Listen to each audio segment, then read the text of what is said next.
Ok, muy buenas noches. Nosotros somos el equipo 6 y le vamos a hablar sobre el esfuerzo y la deformación. Siguiente, por favor. El equipo está conformado por Cupul Beltrán Ángel, Hernández Cervera Brenda Patricia, que soy servidora, y Tenorio García Cristian. Siguiente, por favor. Ok, vamos a dar inicio con lo que es el esfuerzo. El esfuerzo lo podemos comprender de mejor forma si nos imaginamos que cada estructura que conocemos tiene que soportar cierta fuerza. Esta fuerza que se genera sobre una estructura causa la creación de fuerzas internas. A esta presión deformante o a la resistencia que genera el área donde se aplicó dicha fuerza es a lo que se le llama esfuerzo. En general, el esfuerzo es la división de la fuerza aplicada en un área entre dicha área. Y existen 5 tipos de esfuerzos. Está el esfuerzo de tracción, el esfuerzo de compresión, el de flexión, el de torsión y el cortante. Cuando hablamos del esfuerzo de tracción, hablamos cuando el cuerpo está sometido a dos fuerzas de sentido opuesto que tienden a alargar el objeto. Para un ejemplo visual podemos tener esta liga, que si yo someto esta liga a esta fuerza, yo estoy alargando el objeto. A eso se le conoce como esfuerzo de tracción. Por el sentido contrario, si yo someto este cuerpo para comprimir la liga, estamos hablando del esfuerzo de compresión. En tercer lugar tenemos el esfuerzo de flexión. Este tiende a doblar el objeto. Las fuerzas son paralelas a las superficies que sostienen el objeto. Un ejemplo de eso se puede dar en un puente cuando los coches pasan sobre él. En cuarto lugar tenemos el esfuerzo de torsión, donde el cuerpo tiende a retorcerse sobre su eje central, es decir, a girarlo en direcciones contrarias. Tomando la liga, si yo ejerzo este movimiento circular sobre ella, donde una mano va hacia adelante y una mano hacia atrás, estamos hablando del esfuerzo de torsión. Por último, tenemos al esfuerzo cortante. Este esfuerzo es provocado por fuerzas paralelas que son perpendiculares al eje longitudinal del elemento. De una forma muy sencilla, tenemos el ejemplo de las tijeras. Como podemos ver, los filos de las tijeras no están uno encima de otro, sino que son paralelas una a la otra. Entonces, el material que se encuentre en medio de los filos es sometido a un esfuerzo cortante al momento de cerrar las tijeras. Siguiente, por favor. Ok, ahora vamos a continuar con qué es la deformación. Cuando hablamos de deformación, nos referimos al cambio que sufre un cuerpo tras haberle aplicado una serie de fuerzas externas, como lo sería el esfuerzo de tensión o el esfuerzo de compresión. Y esto produce la variación en el tamaño o la forma natural del objeto. Siguiente. Y vamos a hablar de dos tipos de deformaciones, la deformación plástica y la deformación elástica. La deformación elástica se desarrolla de forma instantánea, es decir, que yo apenas le aplique una fuerza al objeto, este se va a deformar y se va a permanecer de esa forma mientras la fuerza permanezca. Una vez que sea retirada esa fuerza, la deformación va a desaparecer, es decir, que no muestra ninguna deformación permanente. Como se puede ver en la imagen y como se puede ver acá en mi mano, las ligas son un claro ejemplo de deformaciones elásticas. Si tú le aplicas un esfuerzo, se deforma, pero apenas se lo retiras, regresa a su forma original. En cambio, en la deformación plástica, hablamos de una deformación que al retirar tú la fuerza al objeto, este no regresa a su forma original, tiene una deformación permanente. Un ejemplo básico son las hojas de aluminio. Esta es la forma original del objeto. Si nosotros le aplicamos una fuerza de compresión, al momento de que yo retire dicha fuerza, este no regresó a la forma original como en el caso de la liga. Siguiente, por favor. Bueno, ahora se les va a proyectar un video para que la deformación quede un poco más clara. Uno de los efectos de las fuerzas concretamente el efecto estático, es provocar deformaciones en los cuerpos. Pero no todos los cuerpos se comportan de la misma manera. Por eso los clasificamos en rígidos, elásticos y plásticos, según el comportamiento de una fuerza. Por ejemplo, un objeto rígido es aquel que no se deforma por acción de una fuerza, como sería este rotulador. Si yo lo aprieto, vemos que no se deforma en la zona donde aplico la fuerza. Un objeto elástico sería aquel que se deforma por acción de una fuerza, pero recupera su forma original cuando deja de haber esa fuerza. Sería, por ejemplo, esta goma elástica. Tiene esta posición, si yo aplico una fuerza se deforma, pero si dejo de aplicar esa fuerza, recupera su forma original. Y por último, un objeto plástico es aquel que cuando actúa una fuerza sobre él, se deforma y no recupera su forma original cuando dejamos de aplicar esa fuerza, sino que se queda deformado permanentemente. Tenemos aquí una bola de Blu Tack, que podría ser también plastilina. Si yo hago una fuerza, el objeto se ha deformado y cuando he dejado de hacer la fuerza, no ha recuperado su forma original, que era circular. Fijaros, es más o menos redondo. Si yo aplico una fuerza y lo dejo ir, se queda chafado. Por lo tanto, mantiene su estado de deformación. Por eso es un objeto plástico, porque cuando dejo de aplicar la fuerza, continúa estando deformado. Entonces, respecto a estos aspectos de la fuerza, encontramos o podemos definir los límites de elasticidad y de plasticidad. Es decir, cuando yo aplico, por ejemplo, en un objeto elástico, una fuerza, a medida que aumento la fuerza puedo llegar al límite de elasticidad. Es decir, yo estiro mucho la goma y hay veces que si la estiramos demasiado, después la goma no recupera su forma original, sino que se queda un poco más grande. Eso es porque ha superado este límite de elasticidad.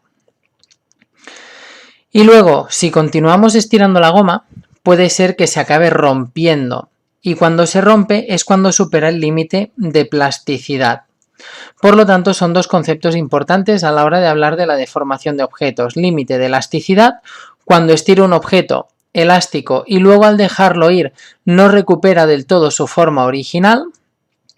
Y límite de plasticidad, cuando estiro el objeto y se me acaba rompiendo. Si pensamos, por ejemplo, si tuviéramos, por ejemplo, un cristal muy finito, el límite de elasticidad y de plasticidad estarían en el mismo punto. ¿Por qué? Porque si yo doblase ese cristal fino, no se doblaría ni se deformaría, sino que directamente se rompería. Y eso solo sucede, vuelvo a repetir, cuando el límite de plasticidad coincide con el límite de elasticidad. Muy bien, ahora vamos a seguir con lo que es la prueba de tensión. Ya que queda claro lo que es el concepto de la deformación y el esfuerzo, vamos a hablar de este ensayo ya que es de igual forma llamado como el ensayo de esfuerzo-deformación. Este ensayo nos permite conocer las características de un material cuando se somete a esfuerzo de tracción, es decir, cuando una fuerza o varias fuerzas tienden a estirar el material. De hecho, durante este ensayo se estira el material hasta que llega a su punto de fractura, ya que eso es lo que se estudia, cómo mediante se va alargando el objeto, se va comportando hasta que llega el momento de que se rompe el objeto. Para estos ensayos se utilizan trozos de material llamados probetas. Hay que aclarar que cuando hablo de probeta no me refiero a las probetas de física o química que sirven para medir volumen. Una probeta en este caso es un trozo de un material con dimensiones normalizadas y se utiliza un deformímetro o extensómetro para medir la cantidad que se estira la probeta cuando se aplica la fuerza. Por lo regular se conduce una prueba de tensión en metales, en aleaciones y plásticos. Las pruebas de tensión también pueden utilizarse en cerámicas, pero esto no es muy común y muy recomendado debido a que la muestra se puede fracturar cuando se esté preparando para el ensayo. Bueno, ahora los voy a dejar con mi compañero. Bueno, Ahora vamos a hablar de las propiedades obtenidas a raíz de la prueba de tensión. Aquí tenemos un pequeño diagrama de tracción, el cual tiene raíz a partir de estos pequeños puntos que vamos abajo, que son las propiedades obtenidas. El efecto de la temperatura, resistencia a la fluencia, resistencia a la tensión, propiedades elásticas y ductilidad. La ductilidad, como sabemos, es la propiedad de los materiales de, de formarse o de cambiar de forma sin romperse por más fuerza que se le aplique. Hay dos maneras de obtener la ductilidad o medir la ductilidad de los materiales, que son a partir de la medición por la elongación del material y también a raíz del cambio de medición porcentual del material. Ahora pasemos a las propiedades elásticas. Las propiedades elásticas también pueden conocerse como módulos de Young o módulos de elasticidad, y estos son definidos como la pendiente de la curva de esfuerzo de formación unitaria de la región elástica del material. Y este esfuerzo de formación unitaria, esta relación, se conoce también como ley de Hooke, que más adelante vamos a hablar de ella para definirla un poco mejor. Luego la resistencia a la tensión. ¿Qué es la resistencia a la tensión? Es básicamente el esfuerzo que se obtiene con la fuerza más alta aplicada. También se puede definir como el esfuerzo obtenido en la curva de esfuerzo de formación ingenieril, y más comúnmente se conoce también o se define como la resistencia máxima a la atracción. ¿Ok? Luego vamos a la resistencia a la fluencia. ¿Qué es la resistencia a la fluencia? Pues podemos imaginar un material y a ese material le ponemos un esfuerzo. Ese material va a adquirir propiedades de deformación elástica. Si a este material le retiramos el esfuerzo aplicado, pues este material regresará a su forma original. Sin embargo, si a este material le aplicamos el esfuerzo y lo aumentamos gradualmente, al paso del tiempo este material va a fluir al esfuerzo aplicado al material, y en este caso va a adquirir propiedades elásticas y plásticas. Es importante recalcar que los valores medidos en los límites de estos materiales tienen mucho que ver o dependen demasiado de la sensibilidad del equipo que se use. Asimismo, y por ello mismo, es que se definen como deformación compensada. ¿Okay? Se definen estos valores como deformación compensada. Una vez definido esto, podemos imaginar una línea que se traza que comienza con el valor de deformación compensada y posteriormente a este se traza una línea en paralela una línea en paralela con una línea en paralela a la porción lineal de la curva del esfuerzo de deformación. ¿Ok? Y a este resultado, a este esfuerzo obtenido, que corresponde a la intersección entre esta línea y la curva del esfuerzo de deformación, se conoce como resistencia a la fluencia, y también, más técnicamente, también se le puede conocer como resistencia a la fluencia compensada. Ahora tenemos el efecto de la temperatura. El efecto de la temperatura es básicamente lo que dicta o lo que más afecta a las propiedades mecánicas de los materiales. Como ya sabemos, o como podemos intuir, si a un material aplicamos mucho calor o elevamos mucho su temperatura, la ductilidad de este material, dependiendo claramente del material, no en todos los casos es igual, pero si aumentamos la temperatura de este material, la propiedad de ductilidad se ve incrementada en este material. Sin embargo, la propiedad de resistencia a la fluencia y resistencia a la tensión, y también incluso las propiedades elásticas de este material, disminuyen su efectividad. Es por ello que los efectos de temperatura son bastante utilizados en las industrias. Como ya mencioné, depende también del material, pero en la gran mayoría, cuando nosotros aumentamos la temperatura de este, es más fácil de moldear utilizando la ductilidad de este material, y pues el esfuerzo para moldearlo es realmente mínimo. Es por ello que se utiliza demasiado. Bueno, en este video vamos a ver cómo se obtiene este pequeño gráfico que teníamos en la diapositiva anterior y corre video.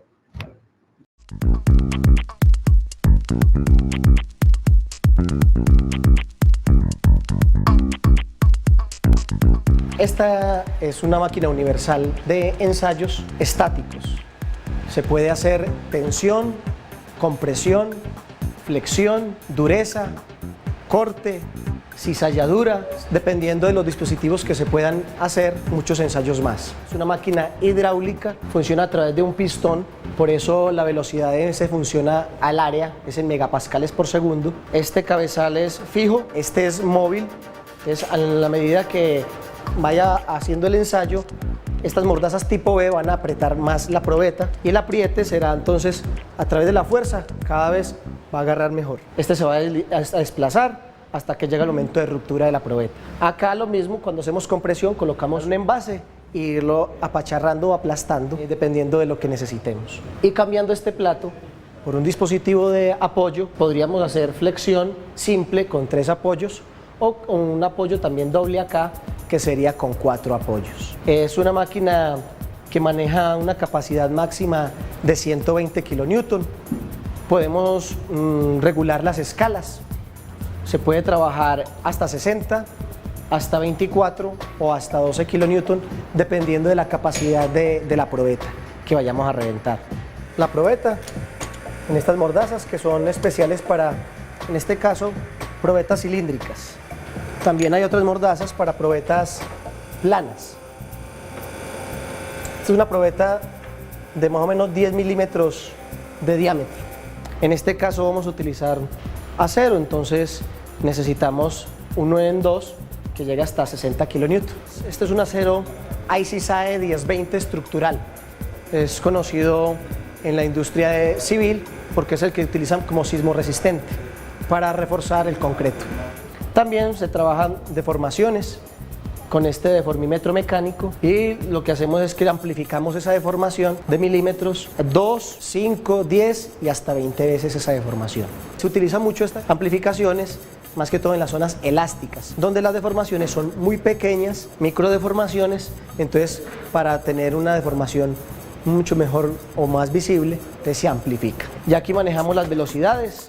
Podemos colocar el ensayo manual o automático y lo normal es que trabajemos en velocidades entre 2 y 10 megapascales por segundo. Aquí podemos graficar tensión o compresión, dependiendo de lo que vayamos a hacer. Si es compresión, entonces comenzaríamos de arriba hacia abajo, pero aquí en este caso de tensión, entonces comenzamos desde este cuadrante hacia la parte de arriba, donde nos mostraría en el eje Y fuerza en newton y en el eje X deformación en milímetros. Y comienza el ensayo amplificado 20 veces. Colocamos la velocidad de 2 megapascales por segundo y sabiendo el incremento de la fuerza. En este caso se utilizan kilonewton, que es la unidad internacional de fuerza. Y ahí se puede ir viendo que la deformación a la vista no se ve, pero si pudiéramos hacerlo con instrumentos especiales como micrómetros, sí podría determinarse. Ahí estamos en esa zona donde se puede medir elasticidad o la ley de Hooke. Vamos por 7 kilonewton, 8 kilonewton. Allá casi estamos llegando al punto de excedencia que se ubica entre 25 y 30, donde el material deja de ser elástico, donde esa deformación ya no es recuperable después de ese punto. En este punto yo puedo descargarlo y el material se recuperaría, pero después no. Acá vamos a llegar, miren por acá, mírenlo ahí. Ya pasamos excedencia, ya estamos en zona plástica, ya ese material, si yo detengo el ensayo, ya tiene una deformación y esa le permanecería. Solamente recuperaría ¿cuál? La elástica, pero la plástica ya permanecería en la probeta. Ya vamos a llegar a la fuerza máxima, está a punto de comenzar a reducirse el área y a romperse la probeta. Aquí ya es donde tenemos de estar pendientes de la probeta, cómo empieza a hacer restricción, un encuellamiento y empieza a romper. Miren ahí, miren, empieza a estirarse.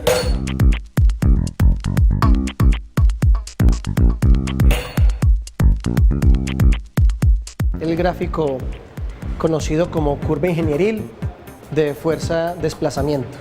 En esta área se ve claramente la zona elástica, donde hay proporcionalidad. Aquí está el límite de proporcionalidad, punto de fluencia mínimo, punto de fluencia máximo. y aquí comienza toda la zona plástica. Este sería el punto máximo del material, la fuerza máxima, y este sería el punto de ruptura. Aquí comienza a haber una estricción en la probeta y por eso empieza a caer la fuerza, porque el área es menor.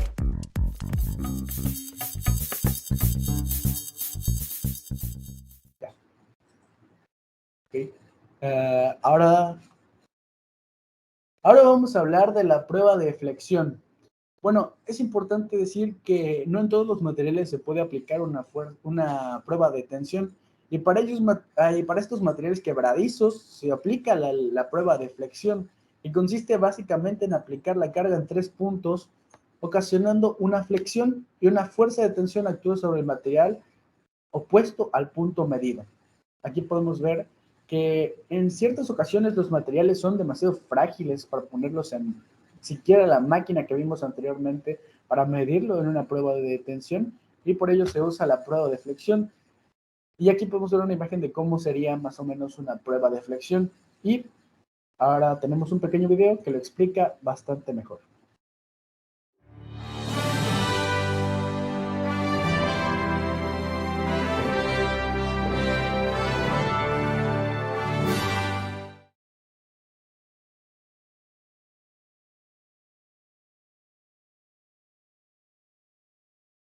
Los equipos necesarios son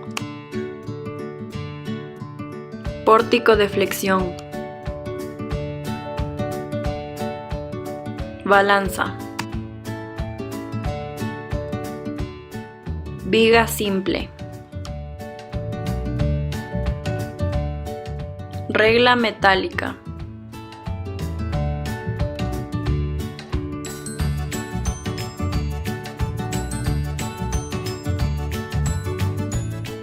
se coloca la viga en la balanza y se obtiene su peso. De la misma manera, se comprueba que la viga cumpla con las especificaciones estipuladas en la norma.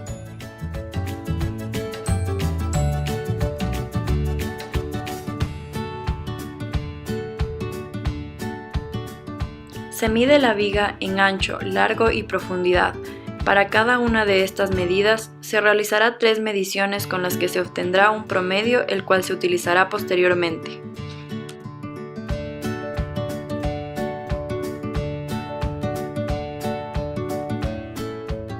Colocamos la viga en su posición y comprobamos que cumpla con los criterios establecidos dentro de la norma.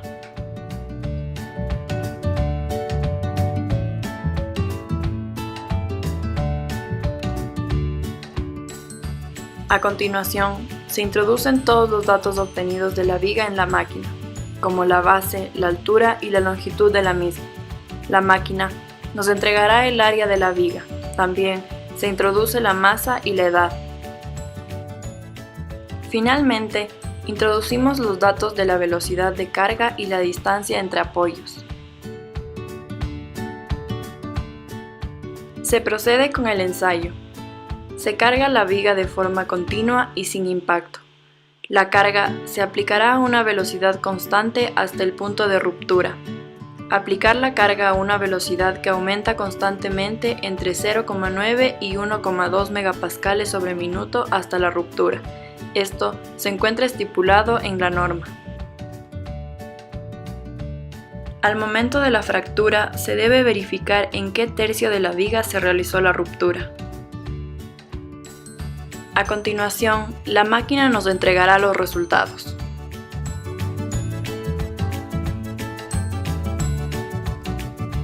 Calculamos el módulo de la ruptura dependiendo en qué tercio de la viga se realizó la fractura. Para esto, necesitamos 3 mediciones de la cara fracturada y se procede utilizando las fórmulas que se encuentran en la norma.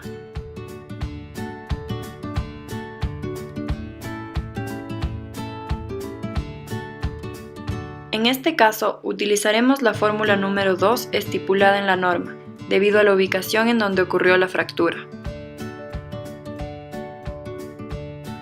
También se puede observar la fórmula número 3 para el módulo de ruptura. En este caso, no fue necesaria. Bueno, ahora los dejo con mi compañero que va a hablar sobre fuerza de ingeniería.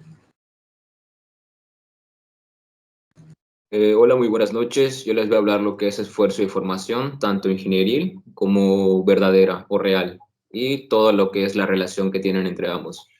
Bueno, vamos a tocar el primer punto, que es el esfuerzo de formación ingenieril, que este es el esfuerzo de un ensayo, perdón, esfuerzo y de formación de un ensayo. De tensión que se define con el respecto a la longitud y área originales del espécimen.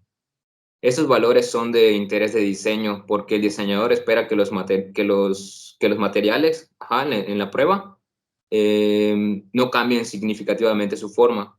Por consiguiente, deben resistir los esfuerzos que encontrarán en el servicio. Bueno, como pueden ver en esta imagen, se puede ver una probeta, como ya mencionó anteriormente mi compañera, que se le ejerce una fuerza. Es una fuerza de tensión, se va estirando poco a poco y llega a un punto en el que tiene un cuello de botella, que este es el punto de estricción. El punto de estricción es, valga la redundancia, como ya lo mencioné, es cuando llega el punto de quiebre. Y en el punto número 5, se puede apreciar que ya tiene el punto de fractura. Estos dos puntos, que es el punto de estricción y el punto de fractura, en un momento lo vamos a ver. Siguiente diapositiva, por favor.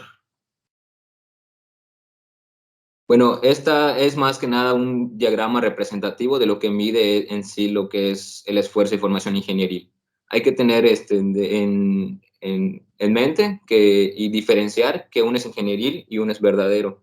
En este caso, el ingenieril mide lo que es la ductilidad y las propiedades de resistencia. Y en algunos casos se puede medir lo que es la rigidez. Siguiente diapositiva, por favor. Bueno, en este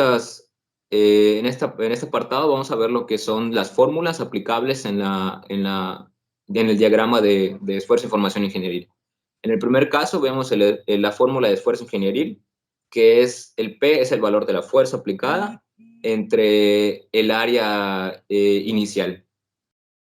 En el segundo apartado podemos ver la deformación ingenieril, que no es nada más que la longitud entre la longitud instantánea, perdón, entre la longitud inicial. En lo que dice porcentaje de elongación, en este punto es más que nada medir cuánto se estiró lo que es la probeta en base a lo que es su longitud, solo multiplicado por 100. Siguiente diapositiva. Bueno, ahora vamos a hablar lo que es el esfuerzo de formación verdadera.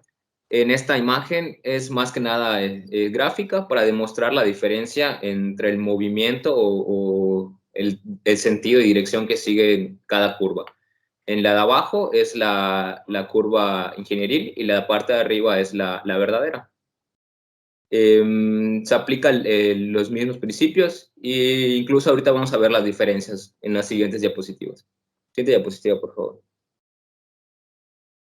Bueno, como ya vimos en la ingenieril, la verdadera también tiene sus fórmulas y no varía en tanto, más que nada. En el esfuerzo verdadero P es fuerza entre área instantánea. Aquí hay una diferencia.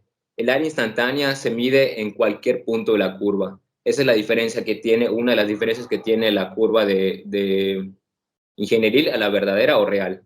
¿Por qué? Porque se puede medir en cualquier instante en el que transcurre la curva.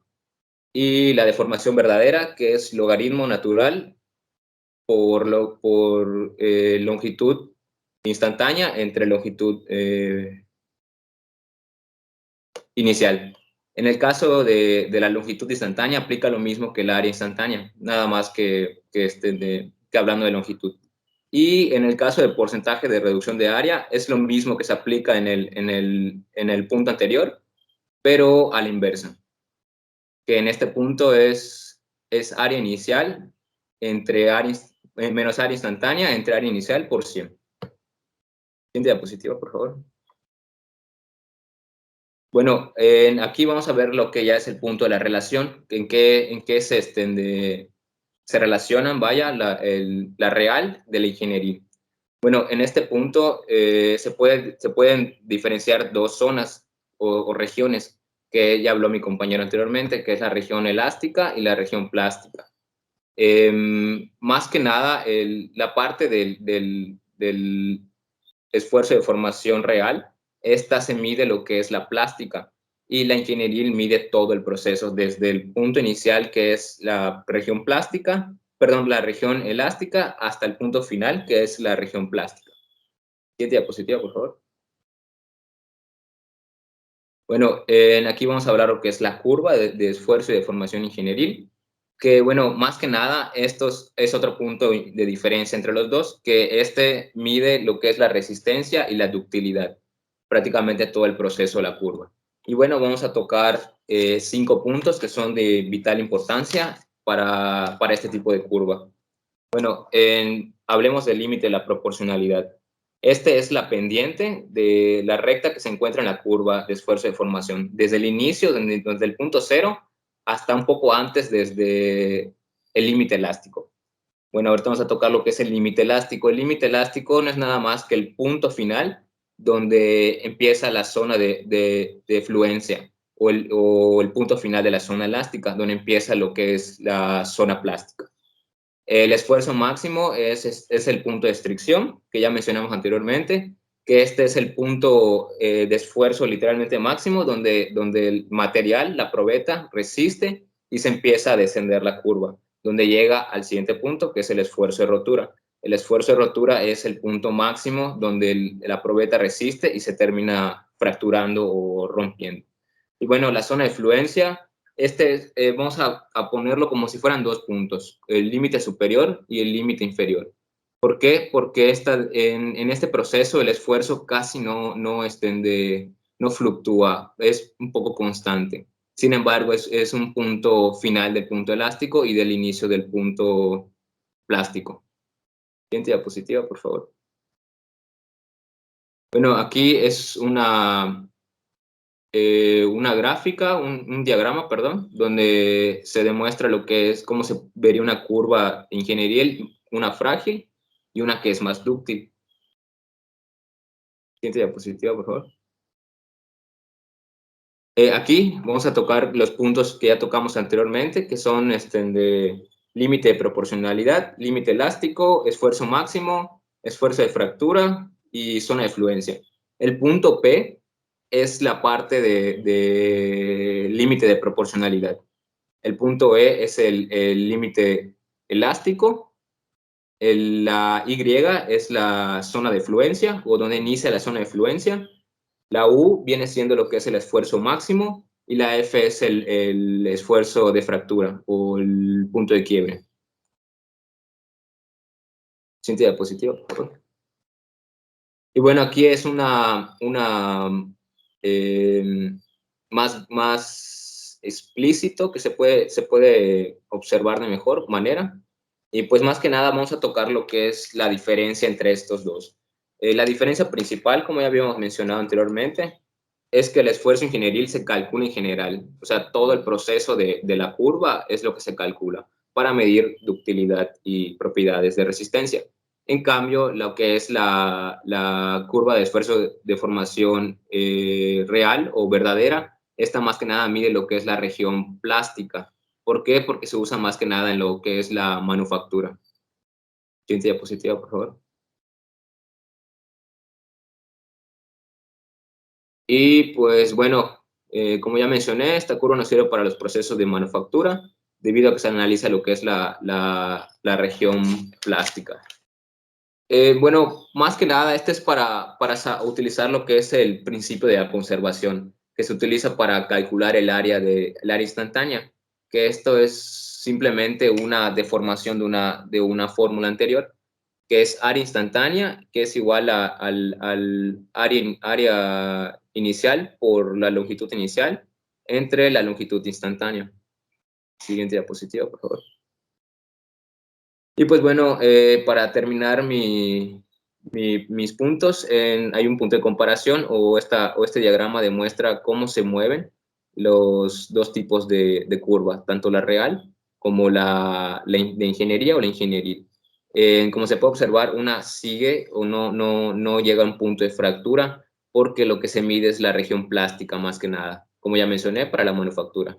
Y la ingenieril es la que nosotros necesitamos en el área de ingeniería. ¿Por qué? Porque mide las propiedades que un material necesita para ser eficiente. como lo es la rigidez, ductilidad y la resistencia. Bueno, por mi parte sería todo. Yo los dejo con mi compañera Brenda para continuar con la exposición. Muchas gracias. Muy bien, bueno, ahora vamos a continuar con qué es la ley de Hooke. La ley de elasticidad de Hooke, o simplemente ley de Hooke, es el principio físico en torno a la conducta elástica de los sólidos. Esta ley nos menciona que el desplazamiento o la deformación sufrida por un objeto será directamente proporcional a la fuerza deformante o a la carga. En muy pocas palabras, a mayor fuerza, mayor deformación. La fórmula más común es la siguiente y la pueden ubicar del lado izquierdo de la diapositiva. F igual a menos K por X, donde F es la fuerza deformante, X es la variación que experimenta la longitud del resorte, ya sea por un esfuerzo de compresión o de extensión. K es la constante de proporcionalidad, también conocida como constante de resorte, y es muy importante aclarar que para el cálculo de X es necesario conocer la longitud inicial y la longitud final del resorte. Esta ley es sumamente útil en todos aquellos campos en los que se requiere del conocimiento pleno de la capacidad elástica de los materiales a utilizar.